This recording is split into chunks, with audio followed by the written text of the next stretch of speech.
इंदौर में सोना चांदी के दामों में बड़ी गिरावट देखने को मिल रही है। अमेरिका, इजरायल और ईरान के बीच चल रहे तनाव का असर अब सराफा बाजार में भी दिखाई दे रहा है। सोमवार को सोना 1,40,000 रुपए प्रति 10 ग्राम और चांदी 2,15,000 रुपए प्रति किलो पर पहुंच गई है, जो पिछले सप्ताह की तुलना में काफी कम है। वैश्विक हालातों के बीच इंदौर सराफा बाजार में सोना और चांदी के दामों में अचानक गिरावट दर्ज की गई है। करीब 20 दिन पहले तक लगातार तेजी देखने को मिल रही थी, लेकिन अब स्थिति पूरी तरह बदल गई है।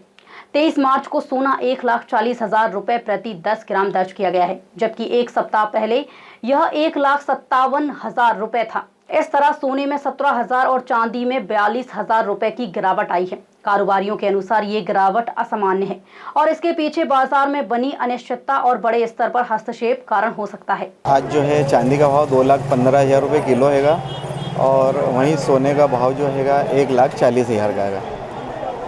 लगातार जो है देखा जा रहा है कि मद्दी का दौर जो है चल रहा हैगा। लगातार पिछले 8, 10, 15 दिनों से जो है हर दिन कुछ ना कुछ मद्दी चली आ रही हैगी। आज भी देखा जाए तो चांदी जो है 2,05,000 बिकने के बाद में 2,15,000 हुई है और सोना जो है वो 1,30,000, 32,000 बिकने के बाद में 1,40,000 है। मद्दी के बाद में कहीं ना कहीं हल्की सी तेज़ी भी हैगी। इस समय जहाँ पर पूरे विश्व के अंदर अस्थिरता है, एक अलग माहौल हैगा, युद्ध का माहौल हैगा, इन सब परिस्थितियों में अगर हम देखते हैं तो चांदी सोने के भाव जो है लगातार बढ़ना चाहिए। अगर आज हम देखें कि ये जो परिस्थिति चल रही है उस हिसाब से सोने का भाव होना चाहिए तो 1,70,000, 80,000 होना चाहिए और वहीं चांदी का भाव जो है 2.5 लाख से ऊपर 3 लाख के लगभग होना चाहिए। लेकिन जब शेयर बाज़ार बढ़ता हैगा तो चांदी सोने का भाव कहीं ना कहीं मद्दा होता हैगा। लेकिन हम देख रहे हैं कि सारे विशेषज्ञों की राय हैगी, सारे अनुमान, सारे गणित सारे फेल हो रहे हैं परिस्थितियों में।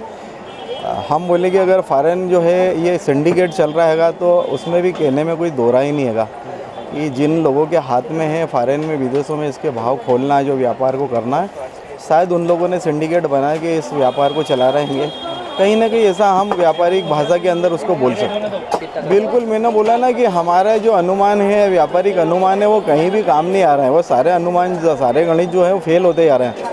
ये जिस प्रकार की परिस्थितियाँ चल रही है फॉरेन के अंदर, मतलब बार बार मैं ये कहूँगा कि ये जो पूरा बाजार हैगा ये पूरा इंटरनेशनल मार्केट से इसका रिलेशन है, डायरेक्ट रिलेशन हैगा। अगर फॉरेन में 10 मिनट पहले या 5 मिनट पहले अगर चांदी सोने के भाव में कहीं भी मद्दी हैगी तो यहाँ पे मद्दी होती हैगी। तो सिंडिकेट हमारे यहाँ का, देश का, हमारे यहाँ का काम नहीं आ रहा है। ये भारत का कोई सिंडिकेट काम नहीं आ रहा है, ये विदेशी सिंडिकेट काम आ रहा है।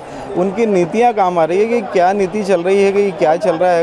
जहाँ डॉलर को हम देख रहे हैं जिस तुलना में आज 3%, 4% जो है डॉलर का रेट बढ़ गया है। आज 94 रुपये का डॉलर का है, जो 90 रुपये का डॉलर था।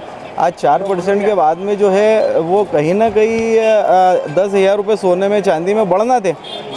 बढ़ना तो दूर की बात है और कम हो रहे हैं, तो गणित कोई भी काम नहीं आ रहा है। फिलहाल सराफा बाजार में असमंजस की स्थिति बनी हुई है और कीमतों को लेकर स्पष्ट अनुमान लगाना मुश्किल हो गया है। छोटे से लेकर बड़े निवेशक सतर्क नजर आ रहे हैं, वहीं नए निवेशकों की एंट्री भी कम हो गई है, जिससे बाजार में अनिश्चितता का माहौल बना हुआ है।